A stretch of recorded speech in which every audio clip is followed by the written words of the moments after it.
Hello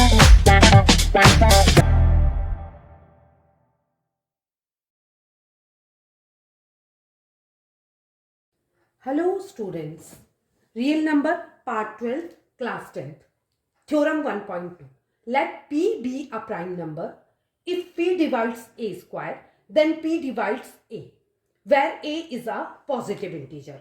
तो आपको ये थोड़ा सा ऐसे पढ़ने में समझ नहीं आ रहा होगा, तो मैं आपको एक एक वेरिएबल की मीनिंग बताते हुए इसको समझाऊंगी. आई होप तब आपको ये कॉन्सेप्ट क्लियर होगा.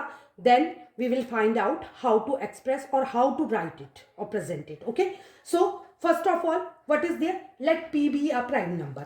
Okay, and is if P divides A square. Suppose हम छोटा सा नंबर ले लेता है 2 है, P इज इक्वल टू 2. ठीक है, तो 2 किसको डिवाइड करता है? या तो 4 को या 6 को, तो कोई सा भी नंबर ले सकते हैं हम जो कि कंपोजिट होगा. कैसे पता लगा कंपोजिट होगा? क्योंकि P एक प्राइम है और वो डिवाइड कर रहा है, तो इसका मतलब क्या? वो किसी नंबर का फैक्टर होगा, इजंट इट? तो हम 6 एक नंबर ले लेते हैं. सपोज मैंने ले लिया where a is a positive integer. Let the positive integer is equal to a is equal to 6. अगर मैंने a 6 मान लिया तो a स्क्वायर क्या हो जाएगा? a स्क्वायर क्या हो जाएगा? a इंटू ए हो जाएगा. a अगर 6 है तो a स्क्वायर क्या हो जाएगा? 6 into 6 is equal to 36. Is this clear to you? Now, what is there? If P divides A square, अगर P कह रहा है, अब इसको इसने क्या मान लिया? P. Sorry, not this. The factors of 6. So what would be the factor of 6? 2 into 3. Here you are getting two factors. Suppose इसको मैंने P ले लिया, P या P1 कुछ भी ले लिया, ठीक है, तो इसके फैक्टर क्या हो जाएंगे? ऑब्वियसली ये 6 का मतलब 6 को का स्क्वायर है, ठीक है. 6 के फैक्टर अगर 2 इंटू 3 है तो 6 के स्क्वायर के फैक्टर क्या हो जाएंगे? 2 इंटू 3 का स्क्वायर, इजंट इट? 2 इंटू 3 का स्क्वायर 2 टाइम्स. तो ऑब्वियसली इसके फैक्टर भी क्या हो जाएंगे? 2 का स्क्वायर इंटू 3 का स्क्वायर. तो इसका प्राइम फैक्टर क्या हो जाएगा? 4 तो होगा नहीं, तो 2 ही इसका भी प्राइम फैक्टर होगा. तो इससे हमको एक कॉन्सेप्ट पता लगा, अगर किसी नंबर के स्क्वायर का फैक्टर कोई प्राइम फैक्टर है तो वो ऑब्वियसली उस नंबर का भी फैक्टर होगा. आई होप यहां तक आपको समझ आया होगा. फैक्टर मतलब वो नंबर कंप्लीटली उस फैक्टर से डिविजिबल होगा. जैसे 6 कंप्लीटली डिविजिबल होगा 2 से, 2 3 जा 6, और 36 भी कंप्लीटली डिविजिबल होगा. कैसे? 2 18 जा 36. तो ये कॉन्सेप्ट समझ आया आपको कि जो ए के फैक्टर होंगे वही ए स्क्वायर के फैक्टर होंगे. क्यों होंगे? क्योंकि ए स्क्वायर जो है 2 बार ए को मल्टीप्लाई करके ही बना हुआ है. ठीक है, अब इसको हम एक्सप्रेस करेंगे. तो यहां पर कोई ये वही चीज बोल रहा है, let p be a prime number. Prime number मतलब प्राइम फैक्टर है कुछ. फैक्टर मुझे कैसे पता लगा? क्योंकि पी डिवाइड कर रहा है ए स्क्वायर को, इसका मतलब वो ए स्क्वायर का फैक्टर है. तो मैंने ए स्क्वायर 6 को 36 को मान लिया, तो ए 6 हो गया मेरा. और उसको 2 डिवाइड कर रहा है, या तो 2 ले ले या तो 3 ले ले, दोनों डिवाइड कर रहे हैं, दोनों प्राइम नंबर है. तो पी एक प्राइम नंबर है.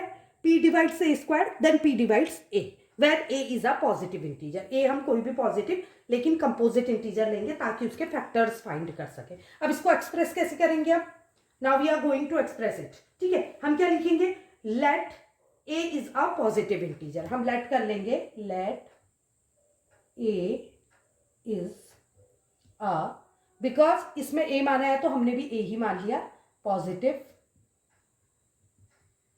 इंटीजर. ठीक है, ए को हमने एक पॉजिटिव इंटीजर मान लिया, तो क्या हो जाएगा? ऑब्वियसली अगर मैं ए के फैक्टर फाइंड आउट करूंगी, hence a is equal to क्या हो जाएगा? ए इज इक्वल टू, जैसे हमने 6 एक नंबर मांगा था, उसके फैक्टर कर लिए 2 इंटू 3. अब ये नंबर तो नहीं है, ये वेरिएबल है, तो मुझे इसके फैक्टर भी, प्राइम फैक्टर भी वेरिएबल में मानने पड़ेंगे. और क्योंकि इसमें पी दिया है तो मैं यहाँ केवल पी तो लिख नहीं सकती, केवल एक फैक्टर तो होगा नहीं इसका, तो मैं इसको लिख देती हूँ P1 इंटू P2. हो सकता है 3 हो, 4 हो, 5 हो, तो so on to Pn. I hope यहां तक आपको क्लियर समझ आया होगा. Okay, now what would be the factor of a square then?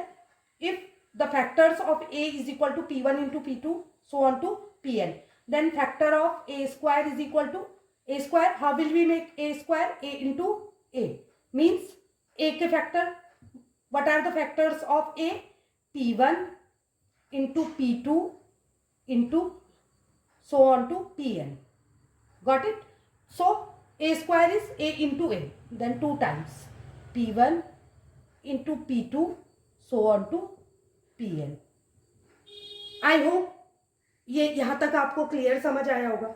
और we can write it like p1 square into p2 square so on to pn square. Now, and here given that p divides a square, so what will we write? Given p divides a square. Okay, p divides a square. Hence p is, so we can conclude that p is, what would be p? P is one of the factors. P is one of the factors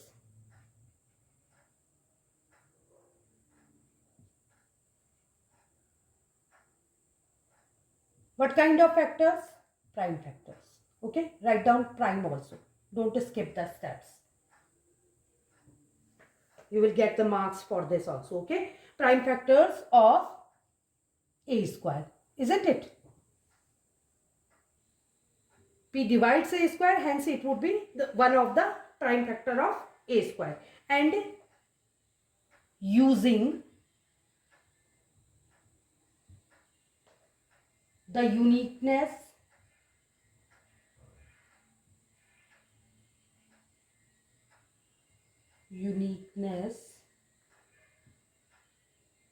part of fundamental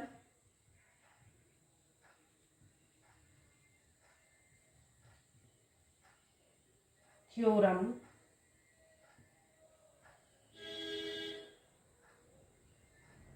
of arithmetic,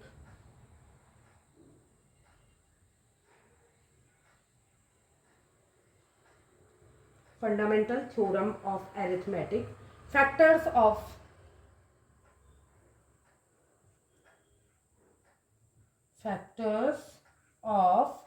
a square are,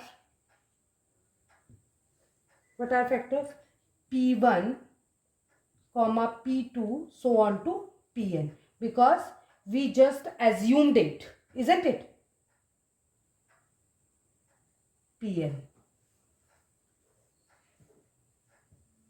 Now factors of a square are p1 pn. So what will we get by this? So p is one of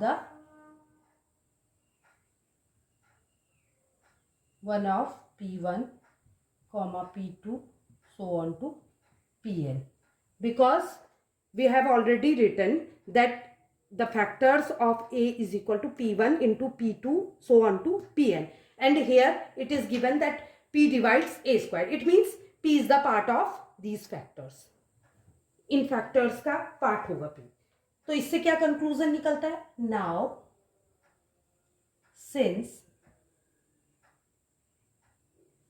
a is equal to p1 comma p2 so on to pn, so p divides